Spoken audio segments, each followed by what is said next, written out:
Começamos então com a pergunta do Moisés, aqui de Santos. Ele pergunta ao pastor: como tenho a certeza que sou salvo? Ele diz aqui em seu relato que faz tudo corretamente, ele não peca. Ele diz que já se batizou desde o ano 2000.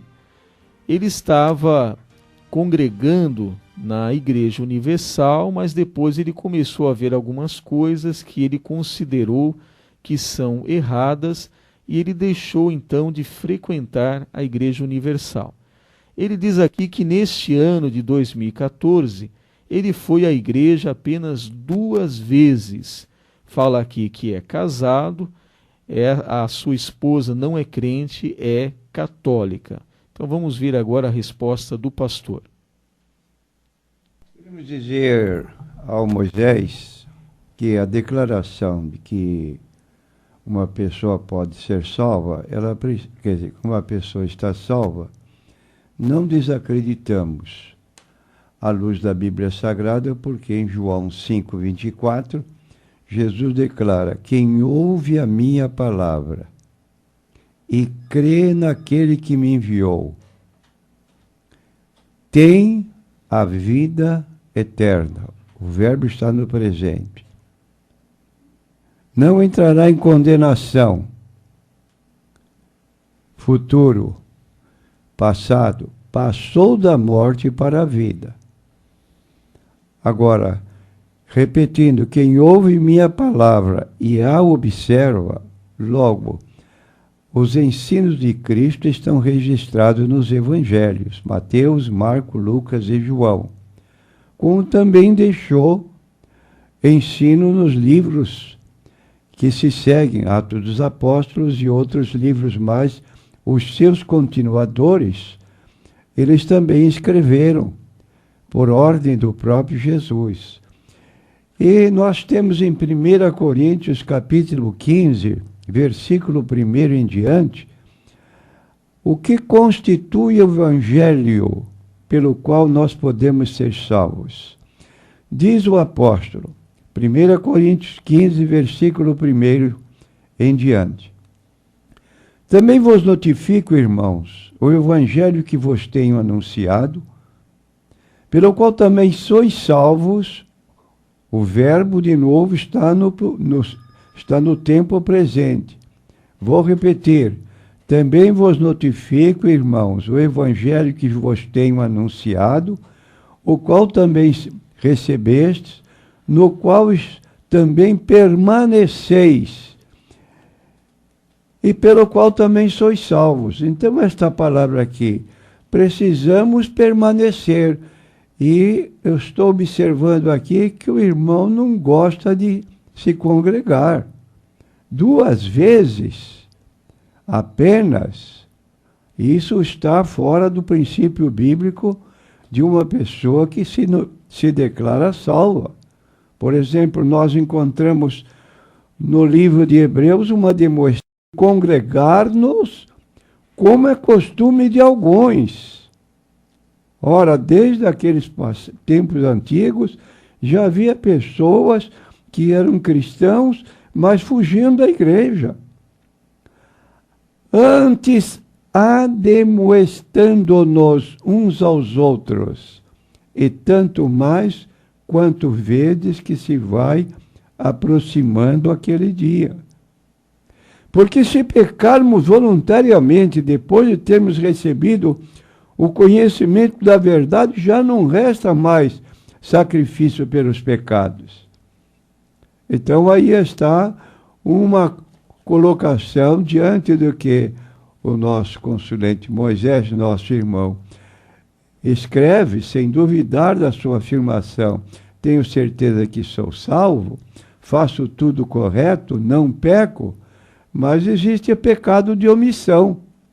E aqui está se referindo no capítulo 10, versículo 25, pecado de omissão. A pessoa aceita Cristo, mas se omite de estar presente na casa de Deus. E o mesmo também Paulo repete no capítulo 15, do versículo 1 e 2. Pelo qual também sois salvos, se o retiverdes tal como vou-lo tenho anunciado, se é que não crestes em vão. Então,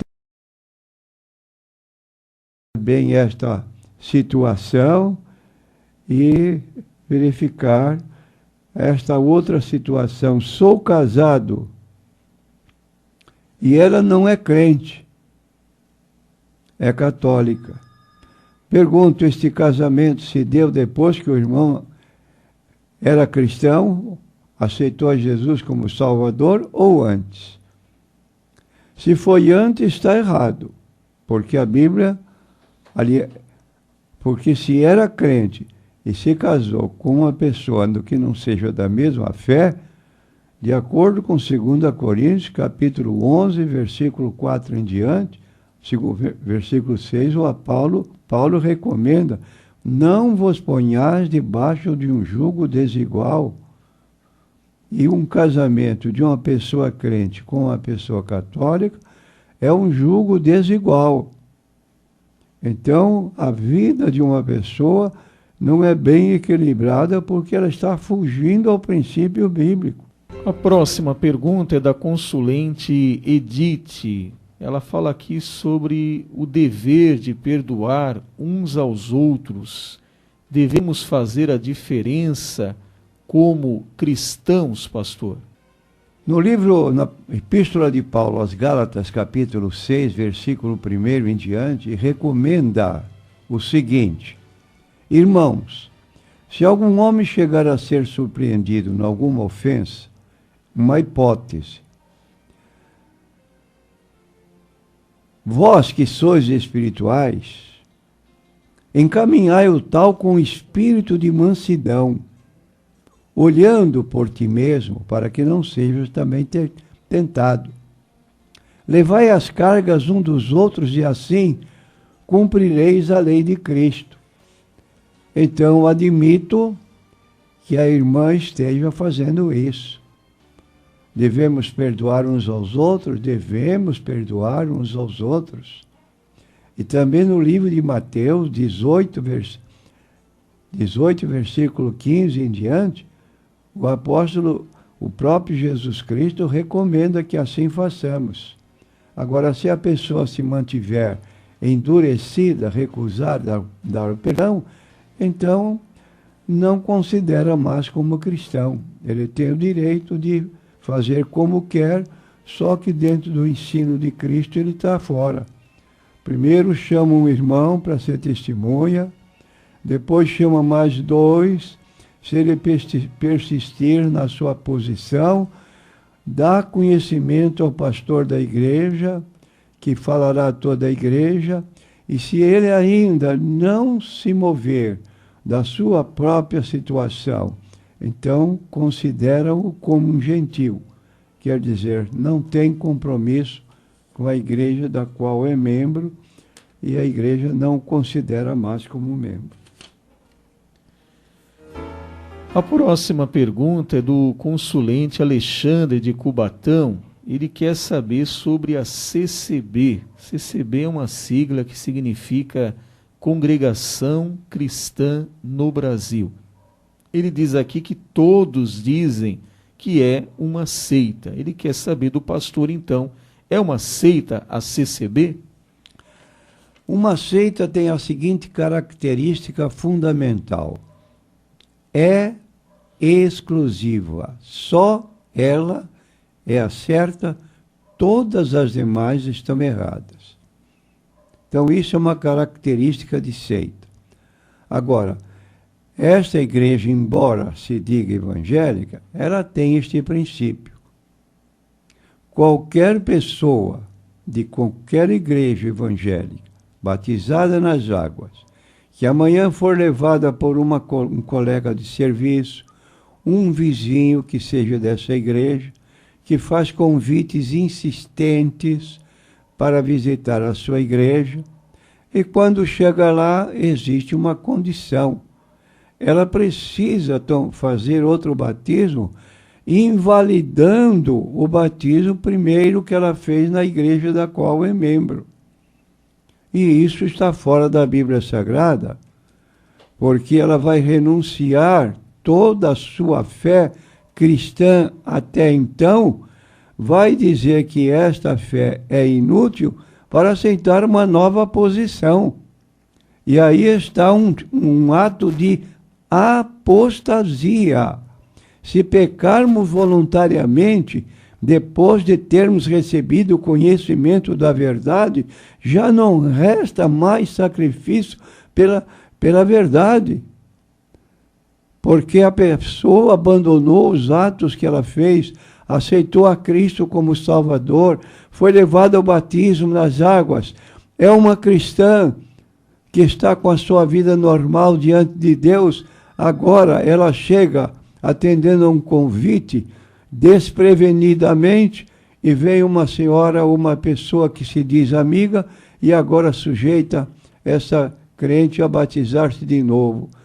E quando vai entrar no templo, ela não é considerada irmã, não. Aqui tem uma visita que não pertence à fé. Ora, sai daí. E essa igreja pode se vangloriar de ser a única e exclusiva igreja evangélica?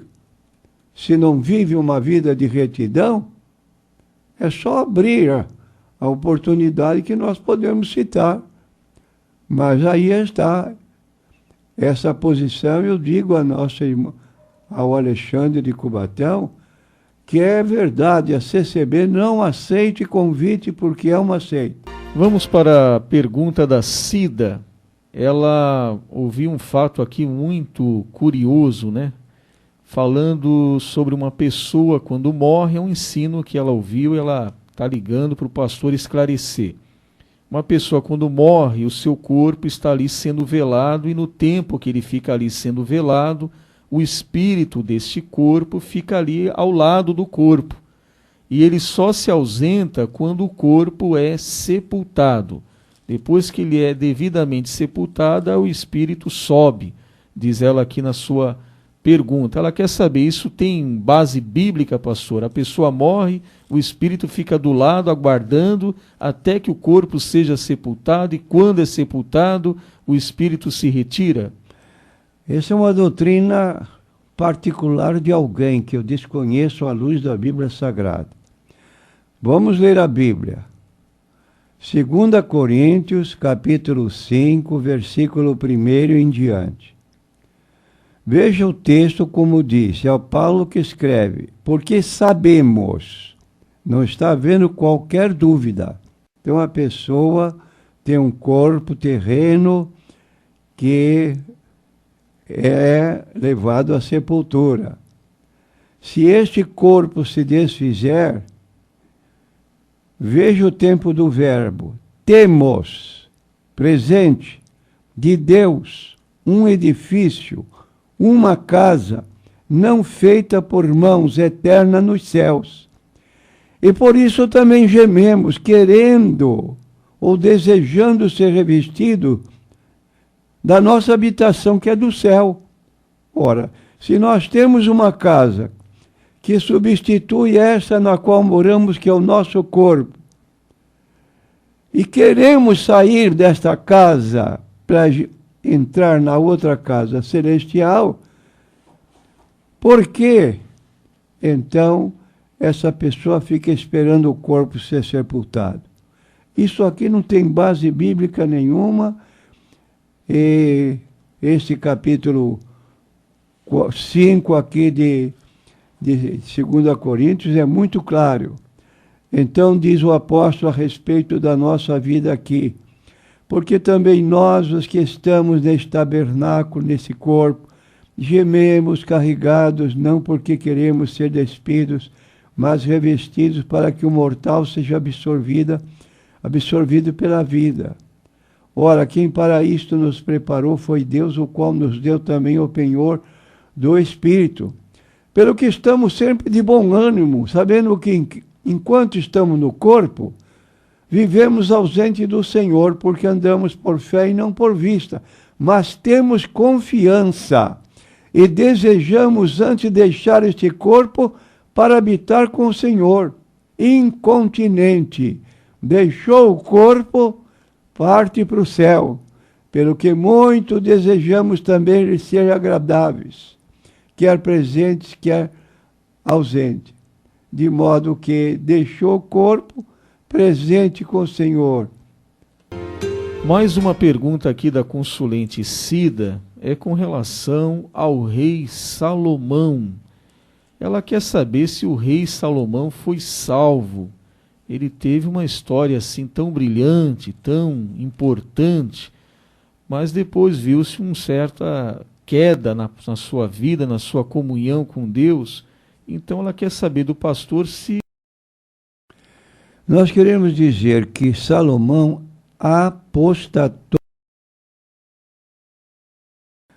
De acordo com o livro de Deuteronômio, quando alguém no meio do povo de Deus de Israel ia assumir o governo, a chefia o reinado, ele era aconselhado, o livro traz essa recomendação, que não adquirisse, não se casasse com muitas mulheres. E também não tivesse muitos cavalos no seu, como posse dele, que ele viesse se vangloriar por causa disso. Bom, quanto ao fato do casamento, Salomão foi uma coisa exagerada. Ele teve 700 mulheres princesas, filhas de reis vizinhos, que era um tipo de casamento negociado para haver paz entre o rei de Israel e os demais reis das nações que estavam ali perto dele. E as mulheres que vinham ao seu palácio para unir-se a ele com casamento eram pagãs. E cada uma, segundo a sua nação, tinha um deus específico. De modo que, na velhice, Salomão se deixou dominar por estas mulheres. E aí começou a levantar templos para as mulheres, suas esposas. Nesse número avultado de 700 mulheres, templos para os deuses das suas esposas, prestou culto a eles, acendeu tipos de adoração com fogos e outras coisas mais, de modo que ele deixou completamente a Deus, apostatou na fé. Lamentavelmente, mas é o que está escrito na Bíblia. Pergunta agora do consulente assíduo Eugênio Batista, ou melhor, ouvinte assíduo. O Eugênio quer saber aqui na nossa Igreja Evangélica da Paz quais são as igrejas que aceitamos o batismo nas águas. Eu acho que o Eugênio quer dizer, se uma pessoa vem de outra igreja para a nossa igreja, querendo fazer parte da membresia, ela vai dizer que já é batizada. O pastor vai dizer qual igreja você se batizou. Ele quer saber, então, quais são as igrejas que o pastor aceita o batismo. Nós queremos, sem levar a distinção de igrejas, as igrejas evangélicas, de modo geral, elas têm a mesma forma de crer, alguma singularidade diferente, mas o que nós fazemos? Nós colocamos na porta de entrada da nossa igreja, no local onde outros avisos são dados, os itens que compõem o nosso corpo doutrinário. Ali está. Quem vai entrar, ela observa o que nós cremos antes de pedir união ou porque ela está lá. Se você não crê em algum item do nosso forma de crer, você está livre. Você não precisa crer, só que nós não aceitamos como membro da igreja. Porque a pessoa precisa ter unidade com a direção da igreja naquilo que é correto à nossa luz da Bíblia Sagrada. Então, essa é a posição. E se alguma pessoa quiser se unir conosco, nós pedimos que ela traga a forma de crer dela na sua igreja, para nós conferirmos se ela está também na mesma posição nossa e ela é uma cristã que está vivendo uma vida cristã correta, não tem dúvida. Ela vai passar 3 meses de observação, ela vai conhecer a nossa maneira de viver, como é que nos portamos, qual é a forma de nossos cultos. Se ela se adaptar, não tiver qualquer problema nesse campo, vamos ver agora a forma de crer, se adapta também à nossa forma de crer. Então, não fazemos acepção. Agora, fazemos questão da identidade doutrinária. Pastor, e o batismo tem que ser por imersão, não é isso, pastor? Sem dúvida. Precedido, como disse Jesus em Mateus 28:19, ide ensinai, batizando-os em nome do Pai, do Filho e do Espírito Santo. Então nós temos um curso para o batizando, aquela pessoa que vai se batizar, aprovada que foi dentro do exame, da perspectiva que tivemos e da vontade dela de se unir, nós vamos orientar biblicamente. Queremos que a pessoa tenha um conhecimento mais profundo da Bíblia Sagrada, porque muitas pessoas batizadas não sabem por que estão sendo batizadas, não conhecem o texto bíblico, não sabem nada a respeito da celebração da ceia que segue o batismo, e tudo isso nós orientamos, precedendo o batismo nas águas.